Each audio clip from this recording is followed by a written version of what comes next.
Hello hi friends, welcome to my YouTube channel.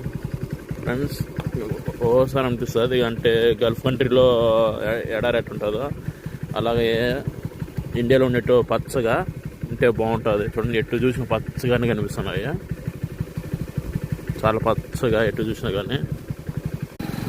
ఇదే విధంగా కోవిడ్లో కూడా గల్ఫ్ కంట్రీలో ఉంటే చాలా బాగుంటుంది. ఎంత ఎండ వచ్చినా కానీ తట్టుకోగలుగుతాము. కానీ దేవుడు మార్చేస్తాడు, అన్ని చోట్ల ఒకేలాగా ఉండదు కదా. అలాగా చూడండి, ఇది మా అమ్మగారు ఊరు మాదర్పూడి అని కోడూరులో ఉన్నది, మిల్పట్పల్లి అంటారు. చూడండి ఎంత పచ్చగా ఉన్నదో. రాత్రి వాన పడేదలకే చల్లటి గాలి